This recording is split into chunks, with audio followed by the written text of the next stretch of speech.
자, 이 시간에 말씀을 함께 보도록 하겠습니다. 오늘 말씀은 사도행전 20장 22절부터 24절, 28절에서 32절까지의 말씀입니다. 함께 큰 목소리로 봉독하도록 하겠습니다. 시작. 보라, 이제 나는 성령에 매여 예루살렘으로 가는데 거기서 무슨 일을 당할는지 알지 못하노라. 오직 성령이 각 성에서 내게 증언하여 결박과 환난이 나를 기다린다 하시나 내가 달려갈 길과 주 예수께 받은 사명 곧 하나님의 은혜의 복음을 증언하는 일을 마치려 하매는 나의 생명조차 조금도 귀한 것으로 여기지 아니하노라. 여러분은 자기를 위하여 또는 온 양떼를 위하여 삼가라. 성령이 그들 가운데 여러분을 감독자로 삼고 하나님이 자기 피로 사신 교회를 보살피게 하셨느니라. 내가 떠난 후에 사나운 이리가 여러분에게 들어와서 그 양떼를 아끼지 아니하며 또한 여러분 중에서도 제자들을 끌어 자기를 따르게 하려고 어그러진 말을 하는 사람들이 일어날 줄을 내가 아노라. 이러므로 여러분이 일깨어 내가 3년이나 밤낮 쉬지 않고 눈물로 각 사람을 훈계하던 것을 기억하라. 지금 내가 여러분을 주와 및 그 은혜의 말씀에 부탁하노니 그 말씀이 여러분을 능히 든든히 세우사 거룩하게 하심을 입은 모든 자 가운데 기업이 있게 하시리라. 아멘. 오늘은 사도행전 20장 두 번째 말씀 에베소 교회를 위한 말씀입니다. 자, 여러분 트로이에서 예배를 드리다 창문에 기대서 꾸벅꾸벅 졸다가 떨어졌던 청년을 기억하십니까? 그 청년을 다시 살려주고 나서 바울은 황급히 예루살렘으로 가기를 원했습니다.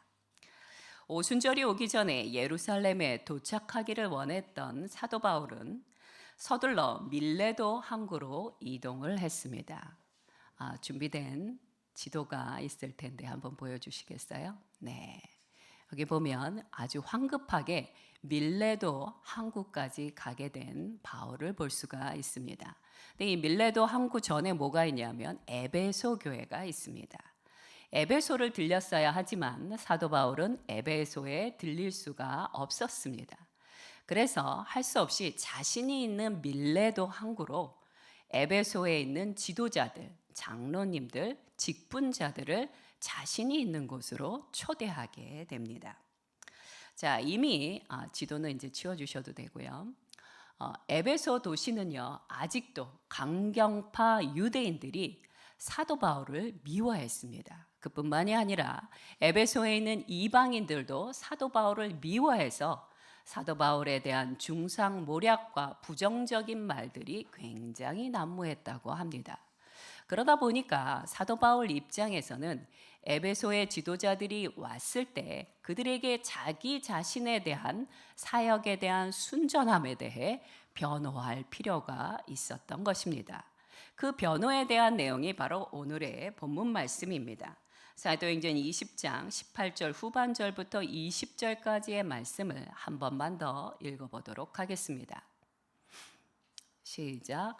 내가 항상 여러분 가운데서 어떻게 행하였는지를 여러분도 아는 바니 곧 모든 겸손과 눈물이며 유대인의 관계로 말미암아 당한 시험을 참고 주를 섬긴 것과 유익한 것은 무엇이든지 공중 앞에서나 각 집에서나 거리낌이 없이 여러분에게 전하여 가르치고. 아멘. 사도 바울은요, 먼저 에베소 교회에서 자신이 섬겼던 지난 거의 3년 가까이의 세월을 기억하며 그들에게 상기시켜 주는 것을 볼 수가 있습니다. 사도 바울이 어떻게 했습니까? 항상 여러분 가운데서 어떻게 행하였냐 하면 모든 겸손과 눈물로 유대인들의 관계의 시험을 본인이 견디고 이겼다라고 이야기를 하고 있습니다. 그뿐만이 아니죠. 우리가 잘 알고 있는 것처럼 두란노 서원에서 그가 날마다 복음을 전했습니다. 공개적인 장소였죠. 이 두란노 서원에서 그는 공개적인 장소에서 복음을 전했을 뿐만 아니라 성도들이 요청하면 언제든지 성도들의 집에 가서도 복음을 전했던 것을 이야기하고 있는 것입니다.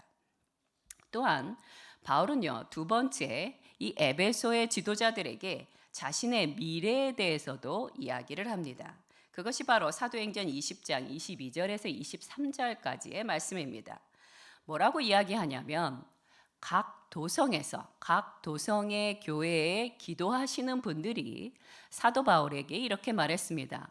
바울님, 이번에 예루살렘에 가게 되면 당신의 그 예루살렘에 도착한 그때부터 환난과 결박이 있게 될 것이라고 성령께서 말씀하십니다.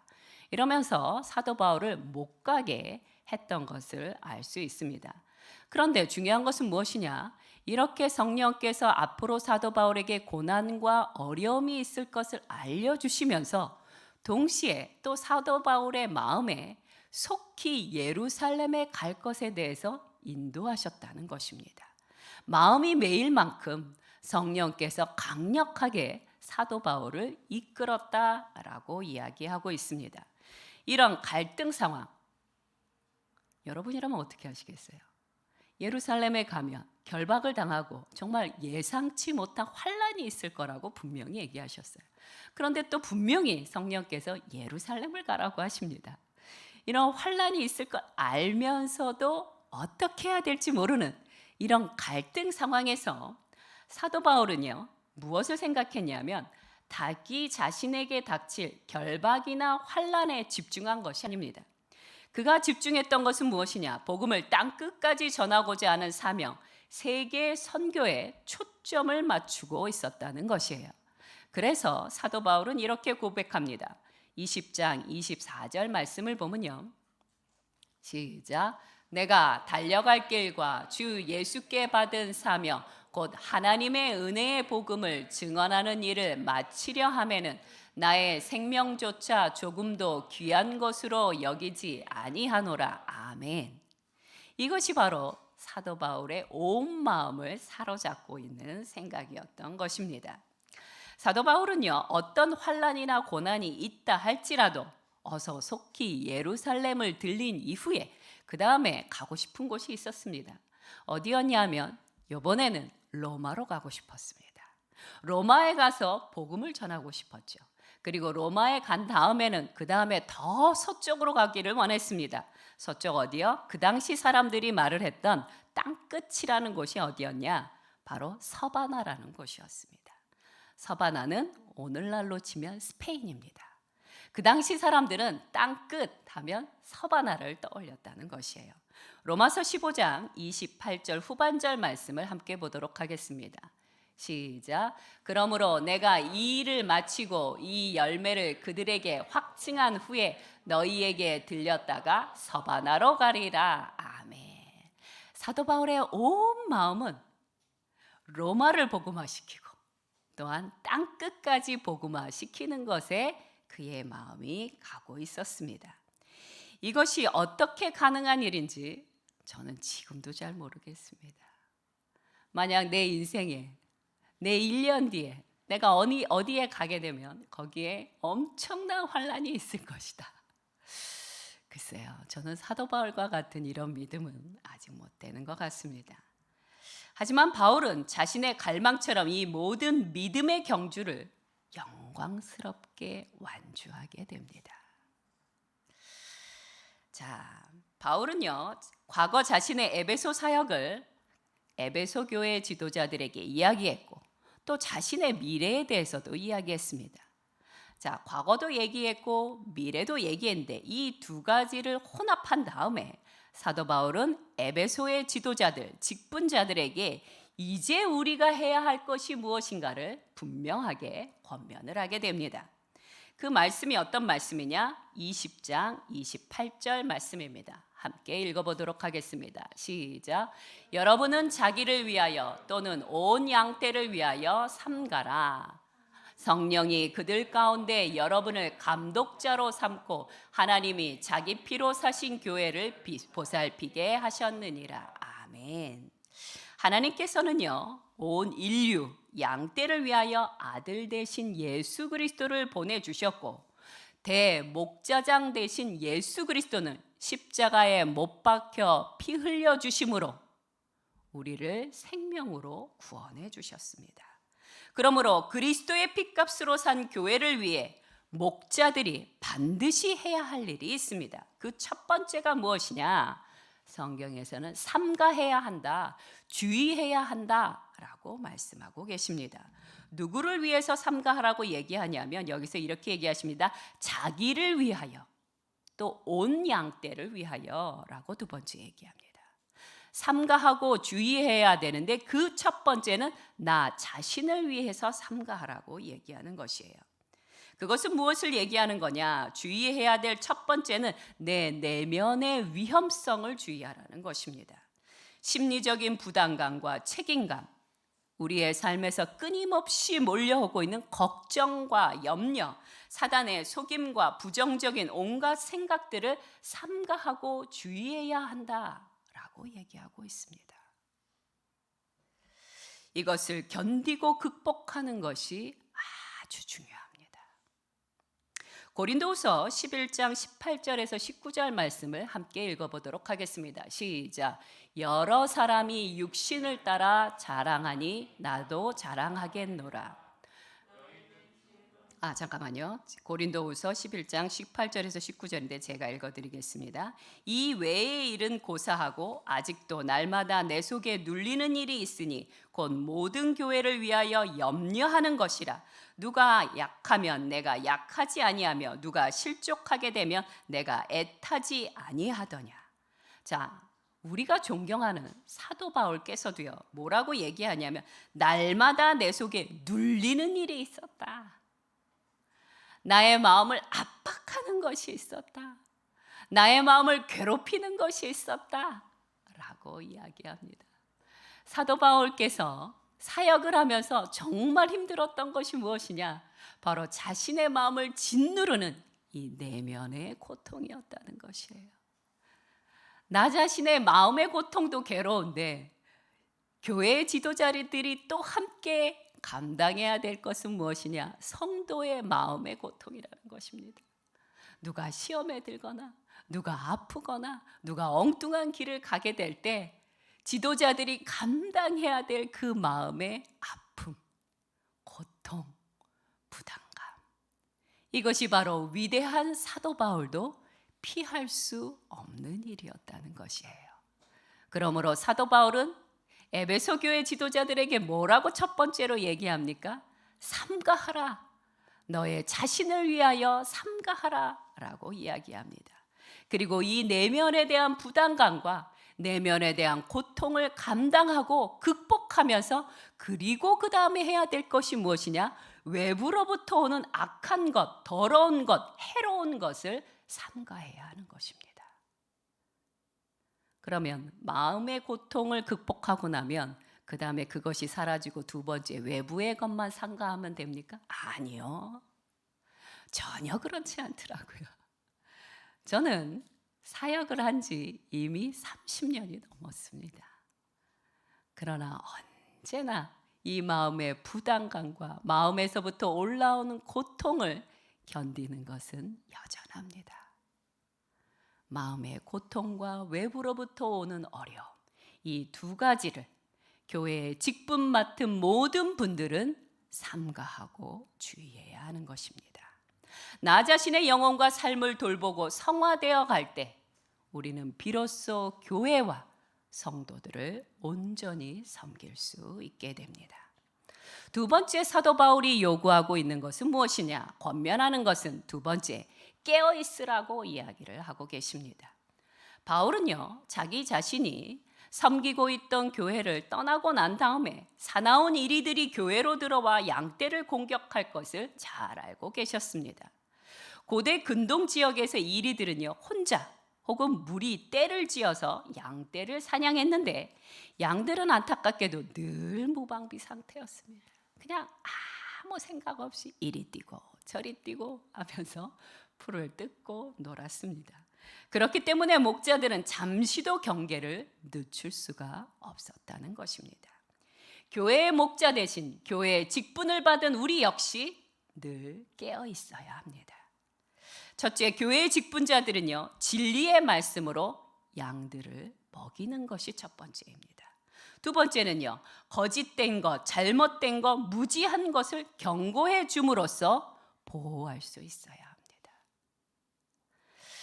자, 진리의 말씀으로 꼴은 먹일 수 있는데 거짓되고 잘못된 것과 무지한 것을 경고해 줄 수 없다면 어떤 일이 벌어지게 될까요? 양들은 흩어지게 되고 들짐승들의 밥이 될 수밖에 없다는 것입니다. 바울은 아마도 이 이리에 대한 예화를 인용을 하면서 이것이 떠올랐을 것입니다. 여전히 분노하고 있을 아테네의 폭동 주도자였던 데메드리오와 그의 동료들이 떠올랐을 것이며, 그리고 신전을 찾는 사람들이 줄어들어 못마땅해하고 있을 아데미의 여사제들과 마법사들을 생각했을 것입니다. 그러나 이것들 말고도요, 교회가 정말 더 경계해야 될 것이 있는데 그것은 바로 무엇이냐? 양의 탈을 쓴 이리를 조심해야 되는 것입니다. 자, 이 말씀이 어디 있냐면요, 사도행전 20장 30절에 나옵니다. 함께 읽어보도록 하겠습니다. 시작. 또한 여러분 중에서도 제자들을 끌어 자기를 따르게 하려고 어그러진 말을 하는 사람들이 일어날 줄을 내가 아노니. 자, 신학자 폴 힘은 이렇게 말했습니다. 2세기 무렵 소아시아는 사실상 기독교 이단들의 온상이었다라고 말했습니다. 그러니까 이렇게 생각하시면 됩니다. 초대교회 때는요, 성령의 정말 엄청난 역사도 있었지만 동시에 정말 각종 이단들로 교회가 어지러웠다는 것도 기억해야 합니다. 거짓 교사들은요, 교묘하게 말씀을 비틀고 왜곡시킵니다. 그런데 없는 것을 하는 건 아니에요. 성경에 있는 것 중에서 비틀고 어그러뜨린다는 것입니다. 또한 핵심적이지 않은 내용들을 강조하거나 확대시켜서 성도들로 하여금 두려움을 갖게 합니다. 두려움을 갖게 하든지 아니면 좌로나 우로나 치우치게 하여 어떻게 하냐? 외골수적이거나 편협한 성도로 만들려고 한다는 것이에요. 예를 들어 드리겠습니다. 중세의 연옥과 면죄부 사건을 기억하시면 됩니다. 지금에 생각해보면 말도 안 되는 얘기인데 그 당시에는 이 연옥의 문제가 굉장히 큰 성도들의 관심이었습니다. 20세기 와서는요, 그때는 휴거의 문제가 엄청났습니다. 한국도 이 휴거의 문제로 교회가 휘청휘청, 나라가 휘청휘청했던 때를 저는 기억합니다. 그들의 목적이 무엇입니까? 하나입니다. 딱 한 개인데 그게 뭐냐 하면 교회를 떠나서 자신을 따라오도록 하는 것이 이 교묘한 양의 탈을 쓴 이리들의 목적이라는 것이에요. 우리나라에도 이단이 정말 많습니다. 한 번 더 알려드리겠습니다. 신천지에 이만희가 있고요. 국제 크리스찬 연합이라는 제목으로 정명석 씨가 있고요. 하나님의 교회라는 안상홍 씨가 있고 통일교회 문선명과 같은 분들이 바로 이단이라는 것입니다. 그러니 대한민국의 모든 교회, 열방교회는 언제나 깨어 있어야 합니다. 이제 코로나가 종식되고 나서 날씨가 따뜻하게 되면 정말 사방에서 사람들이 모이는 곳마다 이단들이 지나가고 있는 여러분을 붙잡을지도 모릅니다. 그러니 깨어 있으시기 바랍니다. 자, 세 번째, 사도 바울은 뭐라고 권면하냐 하면 주는 것이 받는 것보다 복되다라고 말씀하십니다. 바울은 교회 지도자들에게 주는 것이 받는 것보다 복되다는 것을 설명해 줍니다. 사도행전 20장 33절에서 34절 말씀을 읽어보도록 하겠습니다. 시작. 내가 아무의 은이나 금이나 의복을 탐하지 아니하였고 여러분이 아는 바와 같이 이 손으로 나와 내 동행들이 쓰는 것을 충당하여 아멘. 자, 바울과 그의 동료들은요, 생존과 생활을 위해 필요한 재정을 자기 손으로 직접 일을 해서 벌었습니다. 그는 좋은 옷이나 화려한 장신구에 눈길을 돌린 적이 없다고 이야기합니다. 또한 브리스길라와 아굴라와 함께 열심히 부지런히 일을 했습니다. 그것만이 아니죠. 시간이 날 때마다 두란노 강의실에 가서 매일 가르쳤고 병자들을 신방했으며 믿음이 흔들리는 이들을 위하여 함께 울고 웃고 훈계했습니다. 바울은 끊임없이 주는 삶을 평생 살았습니다. 물론 바울도 받을 때가 있었습니다.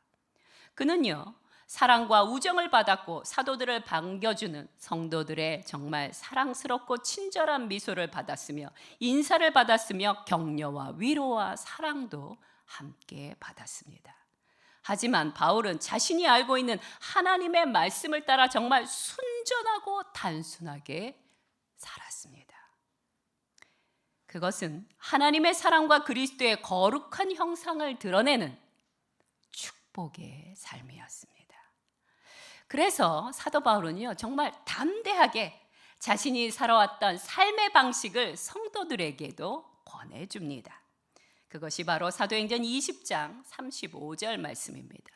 함께 읽도록 하겠습니다. 시작. 범사에 여러분에게 모본을 보여준 바와 같이 수고하여 약한 사람들을 돕고 또 주 예수께서 친히 말씀하신 바 주는 것이 받는 것보다 복이 있다 하심을 기억하여야 할지니라. 아멘. 사도 바울은 말로만 하는 것이 아니었어요. 에베소 장로님들, 3년 동안 제가 어떻게 살았는지 보셨지 않습니까? 저는 이렇게 살았습니다. 그러니 저는 여러분들에게 담대히 말할 수 있습니다. 주는 것이 받는 것보다 복됩니다. 이것이 바로 예수님이 우리에게 주신 진리의 말씀입니다. 라고 이야기합니다. 우리가 부지런히 성실히 일해야 하는 이유는 무엇 때문입니까? 바로 하나님이 허락하신 내 주변에 연약한 자들, 약한 자들을 돕기 위함입니다. 에베소서 4장 28절 후반절 말씀을 함께 보도록 하겠습니다. 시작. 가난한 자에게 구제할 수 있도록 자기 손으로 수고하여 선한 일을 하라. 아멘. 그래서 저희 열방교회는 또 작년에도 섬겼지만 올해는 더하여, 작년보다 더하여 쉼터를 위하여 기도하고 섬기고 또 지방에 있는 10대 청소년들을 위하여 계속적으로 후원하고 있는 중입니다. 자, 이렇게 살 때 정말로 복된 삶을 경험하게 될 것입니다. 그런데 나눠주라고 성령께서 이야기한다고 우리가 나눠줄까요? 저절로? 아니요, 그렇지 않습니다. 이기적인 우리가 내 것을 떼어주려면 하나님이 부어주시는 정말 특별한 사랑이 있어야 되고요. 성령께서 부어주시는 믿음이 있어야 나눠주고 떼어주는 것이 가능하다는 것입니다. 고린도후서 9장 10절 말씀을 함께 보도록 하겠습니다. 시작. 심는 자에게 씨와 먹을 양식을 주시는 이가 너희 심을 것을 주사 풍성하게 하시고 너희의 의의 열매를 더하게 하시리라. 아멘. 모든 식물들은요, 저마다 자신만의 계절과 때에 맞추어 씨를 뿌려야 합니다. 봄에 심겨져야 될 씨가 있고요, 여름에 심어져야 될 씨가 있다고 합니다. 엉뚱한 때 아무 때나 씨를 심으면 그 씨가 썩게 된다고 농부들은 이야기합니다. 마찬가지로 우리 삶에도요, 씨를 심어야 할 때가 있습니다. 믿음으로 드려지는 헌금과 헌신은 씨를 심을 수 있는 기회를 얻는 것과 같습니다. 저희 교회는 2월 18일부터 10일 동안 믿음으로 특별한 씨를 심었고 그 씨는 하나님의 품 안에서 자라고 있을 것입니다. 언젠가 우리의 인생에 풍성한 의의 열매를 거두게 될 때 우리가 믿음으로 심었던 이 10일 동안의 기도의 날들을 꼭 기억해 주시기 바랍니다. 사역자로서 큰 기쁨은요, 여러분들이 모르는 아주 은밀한 것들을 알 수 있다는 것입니다. 저는 10일 동안의 기도가 끝나고 나서 그 다음날 아침에 건축헌금을 바라봤습니다. 여러분들이 드려진 건축헌금을 봤을 때 이번에는 정말 특이하게 눈물이 그렇게 나더라고요. 이렇게 드릴 수 없는 분들이 하나님 앞에 믿음으로 헌신했던 그 헌금을 보면서 눈물이 나기 시작하는데 옆방에 목사님이 계셔서 마음껏 울 수는 없었고 거의 한 1시간 정도는 운 것 같아요. 저같이 이기적이고 부족한 종이 봐도 감동이 되고 눈물이 나는 믿음의 씨앗이라면 사랑이 많으신 하나님께서 보시기엔 어떠하시겠습니까? 주께서 열방교회 성도님들 가운데 100배의 은혜와 열매를 주시기를 간절히 소망합니다. 자, 이렇게 권면을 하고 난 다음에 사도 바울은 마지막으로 교회의 지도자들을 말씀에 의탁했습니다. 사도행전 20장 32절 말씀입니다. 함께 읽어보도록 하겠습니다. 시작. 지금 내가 여러분을 주와 및 그 은혜의 말씀에 부탁하노니 그 말씀이 여러분을 능히 든든히 세우사 거룩하게 하심을 입은 모든 자 가운데 기업이 있게 하시리라. 아멘. 여러분, 교회가 든든해지고 성도가 견고해지는 것은요, 어떤 특별한 목회자, 어떤 특별한 탁월한 지도자가 있기 때문이 아니라는 것이에요. 지금 사도 바울은요, 에베소 지도자들에게 내가 이제 당신들을 다시는 볼 수 없는 이 입장에서 고별 선교를 했던 거예요. 그러면서 마지막으로 말하는 것은 무엇이냐? 여러분들이 존경한다고 말하는 나 사도 바울이 없다 할지라도 교회를 든든하게 하는 것은 사람이 아니라 하나님의 은혜의 말씀입니다 라고 말하고 있는 것입니다. 여러분, 사람으로 인하여 우리의 신앙이 자라는 것이 절대 아닙니다. 하나님의 은혜의 말씀을 그대로 믿고 순종하여 행하는 자, 그렇게 순전하고 심플하게 하나님 앞에 삶을 살아가는 자, 그의 삶이 견고해지고 성장이 되는 것입니다. 저의 집 냉장고에는 몇 년 동안 똑같은 글이 붙여져 있습니다. 너무 기니까 딱 2줄만 읽어드리겠습니다. 바로 유진 피터슨이 쓴 글입니다. 세상은 당신이 필요한 게 아니라 하나님이 더 필요합니다. 당신의 친구들은 당신이 더 필요한 것이 아니라 하나님이 더 필요합니다. 우리는 우리가 사랑하는 이들에게 하나님의 말씀을 더 자주 그리고 더 많이 들려주어야 합니다. 우리는 우리와 가까이에 있는 사람들에게 신앙인의 삶이 어떠한 것인지, 진리의 말씀을 따라 순종하는 것이 어떻게 사는 삶인지를 더 자주 경험할 수 있게 도와주어야 하는 것입니다. 그들에게는 세상 그 무엇보다 가장 필요한 것은 딱 하나, 하나님밖에 없기 때문입니다. 함께 기도하겠습니다.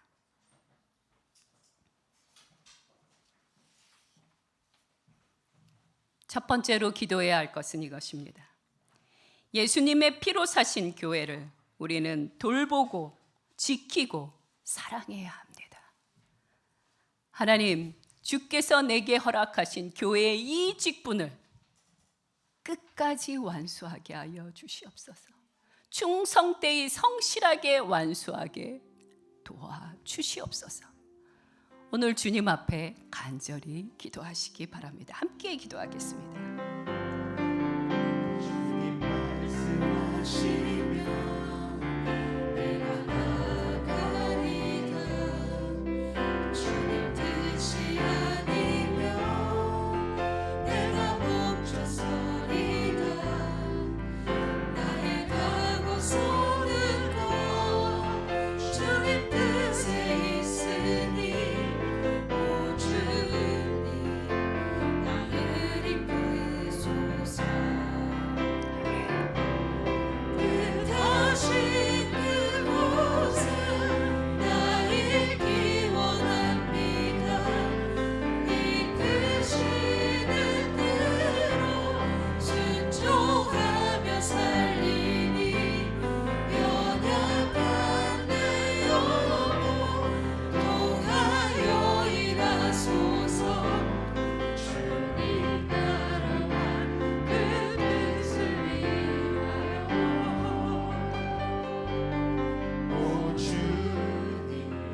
두 번째 기도하기 원하는 것은 이것입니다. 그리스도인으로서의 사명을 완수하기 위해 오늘 내가 삼가해야 될 것은 무엇인가 살펴보시기 바랍니다. 내 마음을 짓누르는 부담감과 책임감입니까? 걱정과 염려입니까? 아니면 나 같은 사람이 어떻게 이런 사명을 감당할 수 있다냐고 얘기하는 자기 연민입니까? 아니면 이기적이고 게으른 못난 나의 모습 때문입니까? 그것이 무엇이건 주님이 내게 주신 그리스도인으로서의 사명을 포기하도록 만드는 모든 것들을 이 시간 예수 그리스도의 이름으로 끊으시고 십자가 앞에 다 내려놓고 회개하시기 바랍니다. 주님, 내가 그것을 묵상하지 않게 하여 주시옵소서. 차라리 주님의 진리의 말씀을 묵상하는 시간이 되게 하여 주시옵소서. 내 마음이 내 속에서부터 나를 끌어당길 때마다 오직 예수 그리스도의 십자가를 바라보게 하여 주시옵소서라고 오늘 주님 앞에 회개할 거 회개하고 간구할 거 간구함으로 나아가시기 바랍니다. 함께 기도하겠습니다. 하나님 아버지, 이 시간에 주님 앞에 간구합니다. 하나님의 주께서 허락하신 그 사명과 소명을 감당하는 데 있어 끊임없이 우리의 막힌 담이 있는 것을 고백합니다. 우리의 마음을 짓누르고 있는 이 부담감, 부정적인 생각, 걱정과 염려로부터 우리를 자유케 하여 주심을 믿사오니 하나님, 오늘도 주님의 진리의 말씀을 갖고 하나님 주의 진리의 말씀을 붙잡고 나아가고자 하는 열방교회 모든 성도님들 가운데 역사하여 주시옵소서. 그 마음이 소송케 되게 하여 주시옵소서. 새롭게 일어나게 하여 주시옵소서. 참으로 그 새가 높은 곳을 날아가듯이 하나님 사슴이 그 자신의 가장 높은 곳을 뛰어오르듯이 하나님 온 성도들의 심령이, 온 성도들의 사명감이, 온 성도들의 헌신이 주님 앞에 올려지는 놀라운 시간이 되게 하여 주시옵소서. 우리는 주님 앞에서 심는 자이며 우리는 주님 앞에서 눈물을 흘리며 씨를 뿌리는 자로 하나님 임명받았사오니 하나님, 어찌하든지 우리 주변에 있는 모든 사람들 가운데 그리스도인의 삶이 이것이다라고 보여줄 수 있는 본이 되는 삶을 살아가게 하여 주시옵소서. 내게 맡겨주신 직업, 내게 허락하여 주신 가족, 내게 허락하여 주신 연약한 친족과 하나님 그 친구들 가운데 진정한 그리스도인의 모습을 드러내는 열방교회 모든 분들이 되게 하여 주시옵소서. 하나님, 그래서 세상은 열방교회 성도님들을 만난 것들이 하나님 그들의 인생 가운데 가장 놀라운 축복이었다라고 고백하게 하여 주시옵소서. 이 시간에 마지막으로 기도하기 원하는 것이 있습니다. 러시아와 우크라이나의 전쟁이 속히 종식되기를 위하여 이 시간에 간절히 기도해 주시기 바랍니다. 함께 기도하겠습니다. 하나님 아버지, 이 시간에 주님 앞에 간구합니다. 하나님, 이 전쟁이 멈춰지게 하여 주시옵소서. 우리의 가까운 곳에 있는 나라가 하나님 참으로 피 흘리며 서로를 미워하며 총을 쏘고 포를 쏘고 있나이다. 아버지, 이것이 멈춰지게 하여 주시옵소서. 하나님, 푸틴의 마음을 주님 움직여 주시옵소서. 하나님, 그 마음이 돌아서게 하여 주시옵소서. 하나님, 그 탐욕스러운 마음이 끝나고 하나님께서 부어주시는 바 국률의 마음으로 돌아서게 하여 주시옵소서. 하나님 아버지, 지금도 고통받고 있는 우크라이나의 하나님 사람들을 주님 보호하여 주시옵소서. 전쟁의 두려움 속에서 하나님 전쟁의 위협 속에서 생명이 위태로운 가운데서 그들을 구원하여 주시옵소서. 주님, 우리가 할 수 있는 것이 무엇인지 돌아보게 하여 주시옵소서. 무릎을 꿇어 간절히 기도하게 하여 주시옵시며 우리의 소중한 재정을 떼어 그들 가운데 나누어 줄 줄 아는 하나님 그리스도인들이 되게 하여 주시옵소서.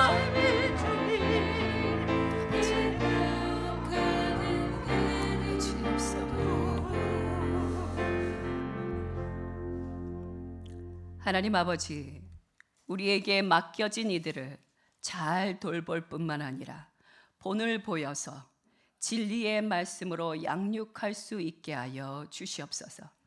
그러기 위하여 우리가 삼가해야 되며 깨어 있어야 되며 주는 자가 되어야 합니다. 우리에게 지혜를 주시옵소서. 능력을 주시옵소서. 베풀 수 있는 넉넉함을 허락하여 주시옵소서. 오늘도 주님께 감사드리며 예수 그리스도의 이름으로 기도드렸나이다. 아멘.